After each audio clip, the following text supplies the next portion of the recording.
আসসালামু আলাইকুম প্রিয় শিক্ষার্থীরা। আজকের আমাদের আলোচনার টপিক গাণিতিক বাক্য। তো প্রথমে পরিচয় দিয়ে নিই, আমি পাভেল, তোমরা দেখছো লার্ন উইথ পাভেল। তো বাক্য বাক্য তো তোমরা সবাই পড়ছো, তাই না? যে মানুষের মনের ভাব প্রকাশের জন্য যখন কিছু অর্থবহ শব্দ একসাথে মিলিত হয়ে কিছু অর্থ প্রকাশ করে সেটাকেই বাক্য বলে, তাই না? তো না রে ছোট ভাই, এই বাক্য পড়ানোর জন্য আমি আসিনি। আজকে আমি পড়াইতে আসছি গাণিতিক বাক্য। তো গাণিতিক বাক্য কেমন হইতে পারে তোমরা সবাই জানো, সবাই বোঝো। কেমন? চলো তোমাদেরকে ব্যাপারটা একটা উদাহরণ দেই। ধরো তোমার কাছে 100 টাকা আছে এবং সেই টাকাটা নিয়ে তুমি দোকানে গেলা। দোকানে যাওয়ার পরে পছন্দ মতো একটা চিপস কিনলা। চিপস খাওয়ার পরে মনে হলো একটা জুসও খাই, 30 টাকাতে জুস কিনলা। এখন প্রশ্ন হচ্ছে তোমার কাছে কত টাকা থাকলো? এই যে একটা বাক্য বললাম, সে বাক্যটাকে গণিতের ভাষায় রূপ দিলেই যে একটা বাক্য তৈরি হবে এটাকে গাণিতিক বাক্য বলে। চলো দেখি, তোমার কাছে কত টাকা ছিল? 100 টাকা লিখলাম। এখন 100 টাকা থেকে একটা চিপস খাইছো 20 টাকা দিয়ে। এই যে 20 টাকা দিয়ে চিপস খাইছো, এটাকে এই যে লিখলাম 20 বাদ দিয়ে দিলাম, খরচ করে ফেলছি না। এরপরে 30 টাকা দিয়ে আরেকটা জুস খেয়ে ফেলছি, বিয়োগ 30। এখন তোমার কাছে কত টাকা থাকলো? এই সম্পূর্ণ বাক্যটাকে যখন আমরা সমাধান করে ফেলবো তখন যে উত্তরটা পাবো এত টাকাই তো ছিল, তাই না? তো এইখানে দেখো, টাকা আপাতত জন্য এই টাকার কথাটা বাদ দাও, ধরো 50 রয়েছে আমাদের কাছে। আচ্ছা, এখন বলো তো, এখানে আমি কয়েকটা জিনিস ব্যবহার করছি, মানে জিনিস বলতে কিছু প্রতীক বা চিহ্ন। এই যে 1 ব্যবহার করছি, বিয়োগ ব্যবহার করছি, শূন্য ব্যবহার করছি, আবার এখানে সমান ব্যবহার করছি। এই যে কিছু চিহ্ন ব্যবহার করছি, এই চিহ্নগুলো বিশেষ নাম হচ্ছে প্রতীক। প্রতীক বা চিহ্ন একই কথা। এখন আমরা যদি গাণিতিক বাক্য শিখতে চাই তাহলে আমাদেরকে কিছু প্রতীক শিখতে হবে। তো প্রতীক অলরেডি আমরা যেহেতু স্থানীয় মান ওই অধ্যায়টা করে আসছি, তো আমরা সংখ্যা প্রতীক সবাই চিনি। সংখ্যা প্রতীকগুলো কি ছিল? যে প্রতীকগুলো সংখ্যা লেখার জন্য ব্যবহার হয় তাকে সংখ্যা প্রতীক বলে। তোমাদের কি মনে পড়তেছে না? এখনো পড়ে নাই? বলো সংখ্যা প্রতীক। দেখো উদাহরণ দেই, তোমাদের মনে পড়ে যাবে। আচ্ছা, আমি এখন কি নিয়ে কথা বলতেছি? সংখ্যা প্রতীক, ঠিক আছে? সংখ্যা প্রতীকের উদাহরণ দেখো, 0, 1, 2, 3, 4, এইভাবে চলতে চলতে 9 পর্যন্ত। দেখো এই 9টা ইউনিক ডিজিট, অর্থাৎ এই 9টা ইউনিক অঙ্ক দিয়ে আমাদের সংখ্যা জগতে সকল সংখ্যা লেখা সম্ভব, তাই না? তো এই কারণে এই 10টা এখান থেকে শূন্য সহ যখন হিসাব করবো দেখবে 10টা হচ্ছে আমাদের সংখ্যা প্রতীক। তাহলে 10টা মনে থাকবে, অবশ্যই মনে থাকা উচিত। আচ্ছা দেখো এইখানে এখন তাহলে আমরা তো বুঝতে পারতেছি যে আমরা গাণিতিক বাক্য শিখতেছি, গাণিতিক বাক্য শেখার জন্য আবার সংখ্যা প্রতীক শিখতে হচ্ছে। এরকম শুধু সংখ্যা প্রতীক না, এগুলোকে তো সম্পর্ক যুক্ত করতে হবে, এগুলো বিভিন্ন প্রক্রিয়া করতে হবে, এদেরকে বিভিন্নভাবে আটকায় আগলায় রাখতে হবে। এই যে ব্যাপারগুলা, এগুলো আমরা প্রতীকের মাঝখানেই শিখে নিব। তো ব্যাপারগুলো হয়তো বা অনেকটা জটিল হয়ে যাচ্ছে, তো আমরা স্টেপ বাই স্টেপ এখন শিখবো। তোমরা ধৈর্য ধরে ভিডিওটা শেষ পর্যন্ত দেখো, ইনশাল্লাহ সব বুঝতে পারবো। দেখো এখানে আমি কিছু চিহ্ন দিছি, মানে এগুলো সবই প্রতীক। এটা একটা ত্রিভুজের প্রতীক, এটা হচ্ছে তোমার একটা স্মাইলি ফেস, আর এটা সমান, এটা 1 অর্থাৎ সংখ্যা প্রতীক, ক, তারপরে গুণন, এটা গামা। তো মানে এরকম, এটা বন্ধনী চিহ্ন। এখন তোমরা হয়তো বা এগুলো সব কিছুর সাথে পরিচিত না, তো এটার জন্য টেনশন করতে হবে? টেনশন করার কোনো কারণ নেই, কারণ ওইটা বলার জন্যই আমি আসছি। তাহলে নেক্সট আমরা আরেকটা প্রতীক শিখি। প্রথমে আমরা পরিচিত প্রতীকগুলো শিখতেছি, কেমন? সংখ্যা প্রতীক কিন্তু তোমাদের জানা উচিত ছিল, তো যারা জানো না তারা দেখে নিলা, আর যারা জানো তারা তো ভালোই। তো এবার দেখো প্রক্রিয়া প্রতীক। যে প্রতীকগুলো প্রক্রিয়ার জন্য ব্যবহার করা হয় তাকে প্রক্রিয়া প্রতীক বলে। এগুলা সংজ্ঞা মুখস্থ না রাখলেও হবে, তোমার শুধু মনে রাখতে হবে প্রক্রিয়া প্রতীক হচ্ছে 4টি।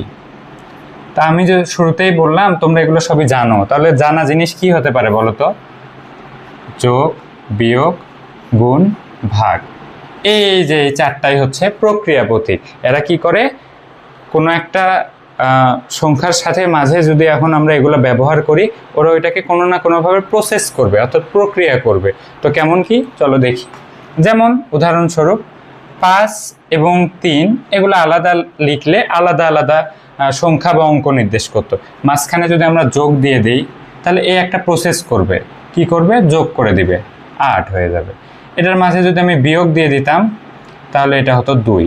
তো এই যে প্রসেস করতেছে না, একটা প্রক্রিয়া করতেছে না, তো এই কারণে এদেরকে প্রক্রিয়া প্রতীক বলা হয়। আর প্রক্রিয়া প্রতীক হচ্ছে 4টা। এদের মাঝে যদি গুণ দিতাম তাহলে হয়তো 15, আর ভাগ দিলে এটা তোমাদের এই বয়সের জন্য এটা লাগবে না, ভাগ দিলে কত হবে ধরে নিতে পারো এটা 6 ছিল, তাহলে হয়তো 2। ঠিক আছে, বোঝা গেল? আশা করি বুঝছো, তোমরা তো অনেক মেধাবী। আচ্ছা, আমরা কিন্তু অলরেডি দুই ধরনের প্রতীক শিখে ফেলছি, তাই না? এখন আর সিম্পল আর 3টা প্রতীক আছে, সম্পর্ক প্রতীক, বন্ধনী প্রতীক, অজানা প্রতীক। খুবই সহজ। আচ্ছা, এখানে যেহেতু বলেই দিচ্ছে সম্পর্ক প্রতীক, তার মানে বোঝাই যাচ্ছে এটা সম্পর্ক বিল্ড আপ করবে। মানে কেমন হইতে পারে, যে দেখো আমি লিখলাম 5 এবং এখানে লিখলাম 3। ঠিক আছে, এখন আমি কি লিখতে পারবো 5 সমান 3? পারবো কি? উত্তর হচ্ছে না। আমি যদি এটা লিখি এটাকে ভুল বলবো, মানে সম্পর্কটা ভুল। এখানে আমরা কিভাবে এটাকে প্রকাশ করতে পারি, এটার মাঝে যদি এইভাবে একটা চিহ্ন দিয়ে দেই, এই চিহ্নটার নাম হচ্ছে সমান নয়। তাহলে এই কথাটা কি সত্য হয়ে গেল না, যে 5-এর সমান তো 3 না? তার মানে তখন আমরা বলতে পারবো এই কথাটা একদম সঠিক। তো এই যে এই ধরনের কয়েকটা প্রতীক আছে সম্পর্ক প্রতীকের মতো, তো আমরা এখন সেগুলা দেখব। এই সমান নয় প্রতীকটা তোমাদের জন্য বোধহয় নতুন ছিল, তাই না? এরকম আমি তাহলে সম্পর্ক প্রতীকগুলো আলাদাভাবে তোমাদের জন্য আইডেন্টিফাই করে দিচ্ছি। দেখো, প্রথম চিহ্নটার দিকে খেয়াল রাখো, এটা হচ্ছে বড় চিহ্ন বা বৃহত্তর চিহ্ন। লিখে দিচ্ছি বৃহত্তর। এগুলো সব কয়টার একটা করে উদাহরণ দিয়ে দিচ্ছি আমি দ্রুতই। এটা হচ্ছে ক্ষুদ্রতর।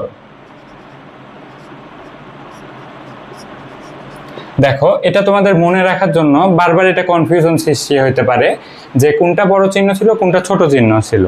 তো এটার জন্য আমার শিক্ষক আমাকে যেভাবে দেখাইছিলেন, যে আমরা কি গাভী বাছুর এই দুইটা শব্দের সাথে পরিচিত না? দেখো তো, এই বড় চিহ্নটা যদি এইভাবে লিখি তখন এটাতে গাভী লিখতে পারি আমরা। আর এই চিহ্নটা দিয়ে দেখো এইভাবে যদি লিখি, যে এটা তো ক্ষুদ্রতর বা ছোট চিহ্ন, তাই না? এটার মাঝে যদি আমরা এইভাবে মিলাই দেই তাহলে কি হচ্ছে দেখো তো, বাছুর না? তো আমাকে এখন উত্তর দাও, গাভী বড় হয় না বাছুর বড় হয়? মা বড় না সন্তান বড়? অবশ্যই মা বড়। অর্থাৎ আমরা যখনই মনে রাখবো গাভী বাছুর, তখনই আমরা চিহ্ন দেখে বুঝতে পারবো কোনটা বৃহত্তর চিহ্ন কোনটা ক্ষুদ্রতর চিহ্ন। ক্লিয়ার? আশা করি ক্লিয়ার। ও আচ্ছা, এটা মিশায় ফেলে ভুল করলাম, তবে তোমরা আশা করি নোট করে নিছো, না হইলেও ডিসক্রিপশনে এগুলো ডিটেলস পেয়ে যাবা। বৃহত্তর চিহ্ন, ক্ষুদ্রতর চিহ্ন। এরপরে কি হইতে পারে, যে বড় অথবা সমান। এই যে এই অংশটুকু মিলে দেখো, এই অংশটুকুতে বোঝা যাচ্ছে সমান, আর এই অংশটুকুতে মিলে আবার বোঝা যাচ্ছে যে বড়। তো এই কারণে এই চিহ্নটা বলা হয় যে বড় অথবা সমান।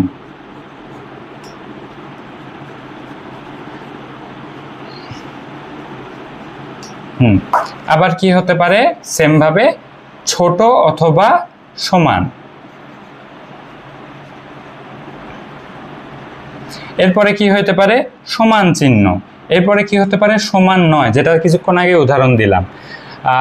আবার এমন হইতে পারে যে বড় নয়, এরকম আছে, এটার মাঝে কেটে দিলাম, তাহলে এটাকে বলবো বড় বা বৃহত্তর নয়। আবার এমনটা হইতে পারে, এটাকে বলে ছোট বা ক্ষুদ্রতর নয়। এই যে মাঝখানে যে এভাবে কেটে দিচ্ছি, এই কেটে দেওয়ার ফলে এই চিহ্নটা উল্টা মিনিং দিচ্ছে, যে বড় আগে প্রথমে আমরা ধরো যদি এইভাবে বলি, দেখাই উদাহরণটা খেয়াল করো তোমরা, যে আমি যদি বলি যে 8-এর চেয়ে এখানে লিখলাম 6, তাহলে এই বাক্যটা একদম সঠিক, যে 8 এটা কি বৃহত্তর চিহ্ন না? মানে কি এই ফাঁকা অংশটুকুর মধ্যে যে অঙ্কটা থাকবে ওইটাকে বড় বোঝাবে। ঠিক এইটার ক্ষেত্রেও কিন্তু সেম, মানে যেদিকে হাটা হয়ে আছে ওই অংশের ভিতর ওইদিকে যে যারা থাকবে ওদেরকে বড় নির্দেশ করবে, আর এই তীর চিহ্নর মতো হয়ে আছে অর্থাৎ এই অংশের সামনে যারা থাকবে এটা এই অংশকে ছোট বোঝাবে। তো তাহলে তোমরা আমাকে বলো তো, এই স্টেটমেন্টটা কি সঠিক? এই কথাটা কি সঠিক যে 8 বড় না 6 বড়? অবশ্যই 8 বড়, তাহলে চিহ্নটা সঠিক হয়েছে। এখন এখানে আরও কিভাবে লিখতে পারতাম, এটা আমরা এইভাবে লিখতে পারতাম। ঠিক আছে, তার মানে এটা বোঝাচ্ছে যে এইখানে যেটা বোঝাচ্ছে যে 6 ছোট 8 বড়, মানে এখানে আমাদের বলতে হবে 8 থেকে 6 ক্ষুদ্রতর, 8 থেকে 6 ক্ষুদ্রতর। আবার যদি এই চিহ্ন ব্যবহার করতাম তাহলে কি বলতাম, 6 থেকে 8 বৃহত্তর, মানে যখন যে চিহ্ন ব্যবহার করব তখন সেই কথাটাই বলতে হবে। বুঝাতে পারছি? আচ্ছা, দুইটা চিহ্ন আমরা এই দুইটা চিহ্ন শিখে ফেললাম। দেখো মজায় পড়া শেষ হয়ে যাবে। মার্কারটা চেঞ্জ করে নেই। এই দুইটা চিহ্ন তোমাদেরকে আপাতত আমি শেখাতে চাচ্ছি না, এটা তোমাদের ব্যবহার লাগবে না, বাট তোমরা দেখে রাখলা, লিখে রাখলা। আচ্ছা, নেক্সট ক্লাসে এটাও দেখাই দিব। এখন এই দুইটা চিহ্ন লাগবে তোমাদের। ধরো এইখানে আমি ব্যবহার করতে পারতাম, কেটে দিই, ধরো 6 আর এখানে ব্যবহার করলাম 3। এখন আমরা যেটা বলতে পারি যে এইভাবে যদি চিহ্নটা দেই, সরি বড় 9 না, 6 থেকে 3, হ্যাঁ ঠিকই ছিল।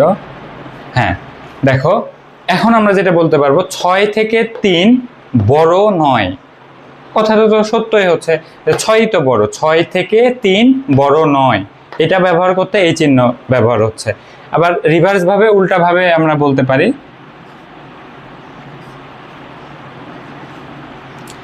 যে 6 থেকে 3 বড় 9, এটার ক্ষেত্রে ছিল ছোট 9 ভাবে ব্যবহার করতে হবে, যে 3 থেকে 6 ছোট 9। আর আমার প্রথমবার হয়তো বা বলতে মিস্টেক হয়েছে, আমি শিওর না আমি কি বলছি, বাট তোমরা এটা খেয়াল রাখো, এটা সঠিক হবে যে 3 থেকে 6 ছোট 9, কারণ এটা আমরা কি চিহ্ন ইউজ করছি, বাসন না, দেখছো আমারই কনফিউশন হয়ে গেছিল। বাট অবভিয়াসলি মানে তুমি যদি একটু মাথা ঠান্ডা রাখো তাহলে এগুলা কখনোই ভুল হবে না। আচ্ছা, এটা বুঝতে পারছো আশা করি। আর এটার ক্ষেত্রে কি বলতে হবে আরেকবার বলি, যে এটা যেহেতু বৃহত্তর চিহ্ন ব্যবহার করছি তাহলে বলতে হবে 6 থেকে 3 বড় 9। বোঝা গেল?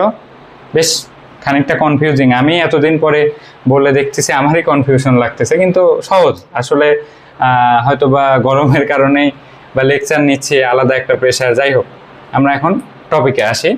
আবার যদি বলি এইভাবে 5, সঠিক না? একদম সঠিক। তাহলে এটা ছিল সমান চিহ্ন। আর এই যে যতগুলা প্রতীক শিখছি না, এগুলোকে সবকে বলে সম্পর্ক প্রতীক। আচ্ছা, এখন পরের অংশটা দেখি। আমি কি এইটা লিখতে পারবো 5 সমান 6? অবভিয়াসলি অ্যান্সার হওয়া উচিত না। তাহলে আমরা এটাকে কিভাবে প্রকাশ করতে পারি গাণিতিকভাবে? জাস্ট 5 থেকে 6 সমান 9, একদম সঠিক স্টেটমেন্ট হয়ে গেল। তো এটাই ছিল সম্পর্ক প্রতীক। সম্পর্ক প্রতীক আমাদের শেষ হইল। তোমরা এগুলো তুলে নিও, হ্যাঁ, ভিডিও প্রয়োজনে পজ করে করে ধীরে ধীরে তুলে নিবা, এগুলো সবই কাজে লাগবে। আচ্ছা, এখন আমরা শিখবো পরেরটা, বন্ধনী প্রতীক। বন্ধনী মানে 3টাই বন্ধনী প্রতীক। বন্ধনী প্রতীক তাহলে লেখো 3টা। তাহলে কি কি 3টা হইতে পারে? এই যে এটা হচ্ছে প্রথম বন্ধনী, এইভাবে এই ব্র্যাকেটের বন্ধনীর ইংরেজি হচ্ছে ব্র্যাকেট। তো এই ব্র্যাকেট হয় 3টা, এটা প্রথম বন্ধনী ছিল, এটা দ্বিতীয় বন্ধনী, এটা হচ্ছে তৃতীয় বন্ধনী। আচ্ছা, তোমাদেরকে একটা ইন্টারেস্টিং টপিক এই কিছুক্ষণের মধ্যেই বলতেছি, সেটা হচ্ছে বডমাস। একটু ওয়েট, জাস্ট এটা কেন বলতেছি, এই বন্ধনী পড়াতে নিয়ে আমার মনে পড়লো। দেখো, এটা হচ্ছে প্রথম বন্ধনী, দ্বিতীয় বন্ধনী, তৃতীয় বন্ধনী। প্রয়োজনে লিখে দিচ্ছি প্রথম, দ্বিতীয়, তৃতীয়। এখন এদের কাজ কি? বন্ধনী দিয়ে আমরা আবদ্ধ করি এবং ওই আবদ্ধ অংশের কাজ সবচেয়ে প্রথমে করতে হয়, তাহলে কথার আমরা যে গাণিতিক স্টেটমেন্ট বা গাণিতিক উক্তিটা দিব ওই কথাটা সঠিক হবে। আর আমরা যদি এমন করি যে ব্র্যাকেট ব্যবহার করছি কিন্তু ওই জিনিসটার হিসাব আগে না করে পরে করতেছি, তখন কিন্তু বন্ধনীর ব্যবহারটা সুষ্ঠু সঠিক হবে না। এবং সেটার মধ্যে আবার ক্রম কিভাবে, প্রথম বন্ধনীর কাজ, এর কাজ সবার আগে।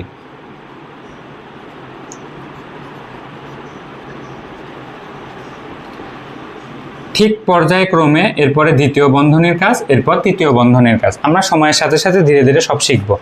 তো আমরা আরেকটা বন্ধনী শিখে শেষ করে ফেললাম। হ্যাঁ, লাস্ট ওয়ান, অজানা প্রতীক। এটার সংখ্যা হচ্ছে অসংখ্য অগণিত। তো এটা তোমাকে কয়টা উদাহরণ দিব বলো? অজানা বলেই দিচ্ছে, অজানা তো কতগুলো আছে আমরা কিভাবে বলবো? এখন অজানা প্রতীক কেমন হইতে পারে?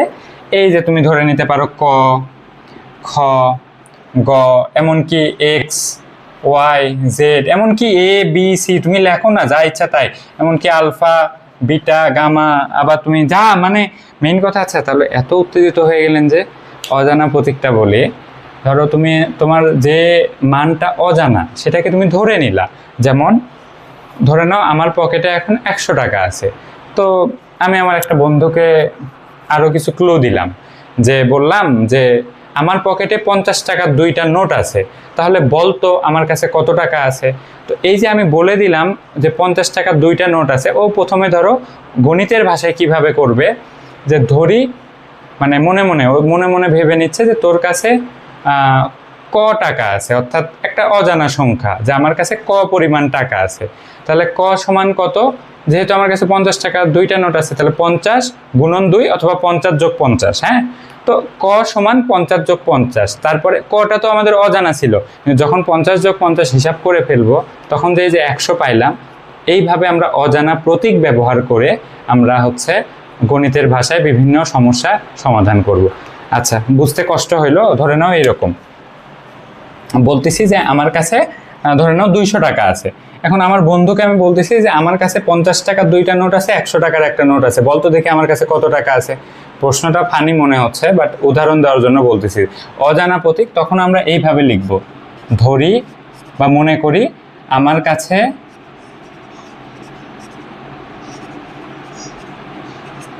টাকা আছে ক পরিমাণ, বা এই যে এখানে চিহ্ন আছে না, ত্রিভুজ, চতুর্ভুজ, এরকম বিভিন্ন কিছু ধরতে পারি। দেখো ধরেই দেখাচ্ছি, ধরলাম আমার কাছে আছে এত পরিমাণ টাকা। তাহলে আমরা কি বলবো, যে ধরো এখানে এইভাবে যে আমার কাছে টাকার পরিমাণটা এটা, তো এটা সমান কি কি হিন্টস দিছি, যে আমার কাছে 50 টাকার 2টা নোট আছে, তাহলে 50 যোগ 50, 100 টাকার একটা নোট আছে 100। তাহলে এটার এই এই এই পরিমাণ টাকা তো আমরা ধরে নিছি না, এটা তো আমাদের অজানা। এই যে এটা হচ্ছে আমাদের অজানা প্রতীক। তো এই যে এই অজানা প্রতীক আমরা এইভাবেই ব্যবহার করব। আচ্ছা, অনেক কিছু বললাম, অনেক কথা বললাম। আশা করি এই অধ্যায়টায় কী নিয়ে আলোচনা এবং কি কি গুরুত্বপূর্ণ হতে পারে সেগুলো সব বিষয়ে ধারণা দিয়ে দেওয়ার চেষ্টা করছি। এখন যোগ, বিয়োগ, গুণ, ভাগ এগুলোতে যদি দুর্বলতা থাকে তাহলে আমি বলবো তোমরা আগে ওই অধ্যায়গুলো ভালোভাবে পড়ো। তাছাড়া এই অধ্যায় তোমাদের জন্য করা কঠিন হয়ে যাবে, কারণ আগে ছিল শুধু যোগ, বিয়োগ, গুণ, ভাগ, এখন যোগ, বিয়োগ, গুণ, ভাগ একই সাথে আবার এগুলো সম্পর্কযুক্ত হবে। তো একটা উদাহরণ, আচ্ছা এই ক্লাসে কোনো উদাহরণ না, আমি তোমাদেরকে বলে রাখি যে তোমরা যদি এই অধ্যায় করতে কোনো রকম সমস্যা হয়, একজনও যদি আমার এই ভিডিওতে বলো যে হচ্ছে আপনি সম্পূর্ণ অধ্যায়টা করায় দেন বা আমাদের এই সমস্যা হচ্ছে, তো আমি তোমাদেরকে ওয়াদা করতেছি যে আমি খুব দ্রুতই তোমাদের মাঝে এই অধ্যায় সলভ ক্লাস নিয়ে আসবো। আর যদি এমন হয় যে আমার এই ক্লাস করার পরে তোমরা সম্পূর্ণ অধ্যায় করতে পারতেছো, তাহলে তো আলহামদুলিল্লাহ, আমার আর এক্সট্রা খাটনি করতে হচ্ছে না, আমি তো তোমাদের জন্যই। আর আমার চ্যানেলে 4র্থ শ্রেণীর প্রায় বেশ অনেকগুলা লেকচার আপলোড করা আছে এবং সবগুলা লেকচারই খুবই এফিশিয়েন্ট ওয়েতে এবং বেস্ট ওয়েতে লেকচারগুলো নেয়া। তো তোমরা যদি অবশ্যই ভিডিওগুলো না দেখে থাকো, আমি রিকমেন্ড করব তোমরা দেখো, আগে একবার দেখো, তারপরে আমাকে অবশ্যই ফিডব্যাক জানাবা কেমন কি। আর যে কোনো সমস্যা হইলে ডিসক্রিপশনে আমার নাম্বার দেওয়া থাকবে, আমার সাথে যোগাযোগ করবা। তো আজকের ক্লাস এই পর্যন্তই। আল্লাহ হাফেজ, দেখা হচ্ছে পরবর্তী কোনো ক্লাসে।